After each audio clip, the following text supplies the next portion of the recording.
एक देवी जी थी, स्त्री थी। उसने अपने पति को खूब भरमाया कि मैं आपसे बहुत प्रेम करती हूं, आपके बिना मैं अपने शरीर में प्राण भी नहीं रख पाऊंगी। वो व्यक्ति सत्संगी था, सत्संग करता था, महात्माओं के पास जाता था। महात्माओं ने उसे समझाया, बोले दुनिया में कोई किसी से प्रेम नहीं करता। तो उसने तुरंत कह दिया, नहीं नहीं, आप झूठ बोल रहे हैं, मेरी पत्नी मुझसे बहुत प्रेम करती है। मेरे पिताजी तो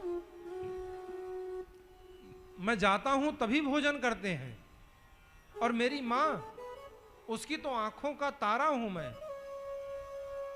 महाराज जी ने समझाया, बोले देखो तुम मोटा पैसा कमाते हो और कमा के इन सब के उदर की पूर्ति, इच्छाओं की पूर्ति करते हो, इसलिए प्रेम है। जिस दिन ये करना बंद किए उसी दिन से प्रेम समाप्त हो जाएगा। बोले नहीं महाराज, आप झूठ बोल रहे हैं। महाराज ने कहा तो प्रैक्टिकल करके देख लो। बोले मैं तुमको एक विद्या सिखाता हूं, प्राणायाम की।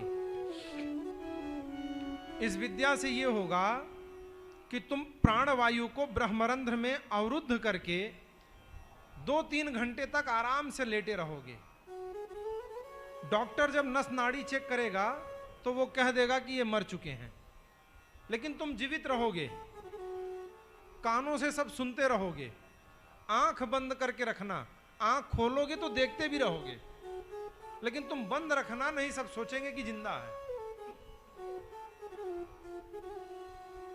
और जा करके ऐसे एक बार नखड़ा करके देखो, सच्चाई आ जाएगी सामने। और फिर पीछे से हम लोग आ रहे हैं। उस व्यक्ति ने कहा ठीक है। जैसे ही वो घर पे पहुंचता है तो उसकी पत्नी बढ़िया अधौटा दूध का खीर बनाई थी, बढ़िया केसर भी छोड़ी थी, देसी घी भी डला हुआ था, पूरा घर गमगमा रहा था। और वो थाल में निकाल करके उसको ठंडा कर रही थी कि ठंडा हो जाएगा तो फिर इसे पाएंगे। तब तक वो व्यक्ति घर में पहुंचा और बड़े जोर से पेट पकड़ के चिल्लाया, हाय मैं तो मर गया, और करके धड़ाम से आंगन में गिर गया और प्राणवायु को ब्रह्मरंध्र में अवरुद्ध कर लिया। लेट गया आराम से आंख बंद करके। पत्नी दौड़ी दौड़ी आई, क्या हुआ क्या हुआ। आई, नस नाड़ी चेक की, बोली अरे ये तो पधार गए, ये तो अब निकल लिए। अब वहीं बड़बड़ाते हुए कह रही है कि अगर मैं अभी चिल्लाऊंगी तो सबको पता चल जाएगा, तो मेरी जो खीर है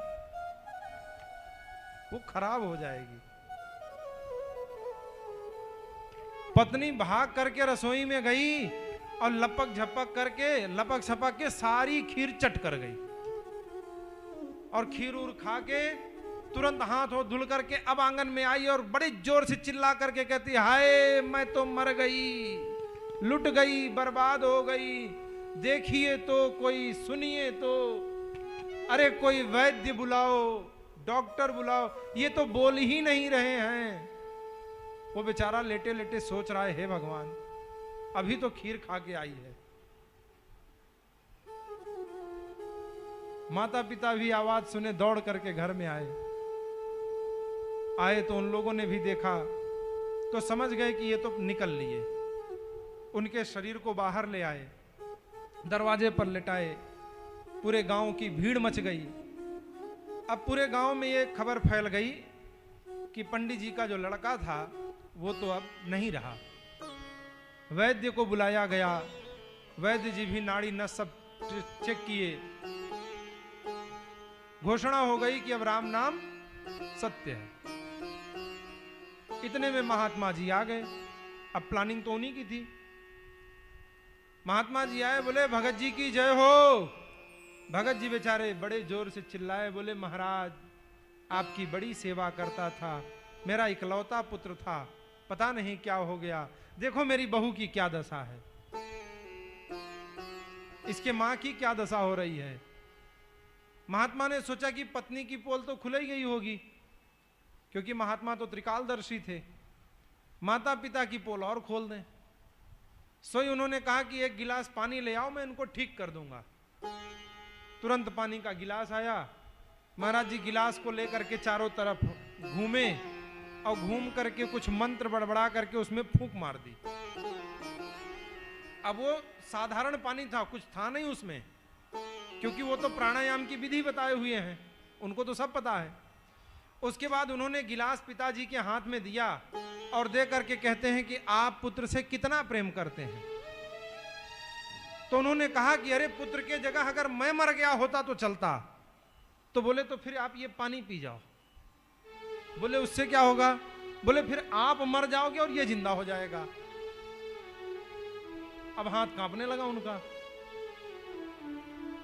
बोले अरे मैं पी तो लेता, पुत्र से बहुत प्रेम है, लेकिन वहां ब्याज पर पैसा दिया हूं, उनको उतना सोना बांटा हूं, वहां फैक्ट्री वालों को इतना पैसा दिया हूं, उसका हिसाब किताब उसको नहीं बता। अगर मैं चला गया तो व्यापार में बड़ा घाटा हो जाएगा, तो इस पानी को मैं नहीं पी सकता। बोल करके धीरे से अपनी पत्नी को दे दिए, मतलब लड़के की मां को। मां ने जैसे ही हाथ में पानी लिया तुरंत कह दिया कि भैया मैं पी तो जरूर लेती, लेकिन मेरे पीछे इनका क्या होगा? तो इनके लिए मैं ब्याह करके आई हूं, इसलिए मैं तो इस जल को नहीं पी सकती। अब वो जल का गिलास पत्नी के हाथ में गया। वो तो पहले रबड़ी खाए बैठी थी। उसने कहा देखो जिंदा थे तो बहुत अच्छी बात है, नहीं है तो कोई बात नहीं है, भगवान की जैसी इच्छा। लेकिन मैं अपने पुत्रों को अनाथ छोड़ करके नहीं जाऊंगी। वो बेचारा लेटे लेटे सब सुन रहा था। तब तक पिताजी पीछे से बोले महाराज, महात्मा तो परमार्थ के कारण साधु ने धरा शरीर। आपके तो न माता है, न पिता है, न पत्नी है, न बच्चे हैं, तो कृपा करके ये पानी। बोलिए वृंदावन बिहारी लाल की जय हो। अब उस पानी में कुछ था तो है नहीं। महात्मा जी पानी पी लिए और उन्होंने कोई एक नसी दबाई और दबा करके जैसे ही हाथ को झटका, प्राणवायु चालू हो गई और पुत्र उठ करके बैठ गया। जैसे ही बैठा पत्नी तुरंत अरे ये तो जिंदा हो गए, अरे ये तो जिंदा हो गए। अब वो बेचारा देखे, उसको उसी रबड़ी की याद आए कि मैं यहां मरा पड़ा था और ये खीर खा रही थी, और इतने में ही उसे वैराग्य हो गया। गुरु नानक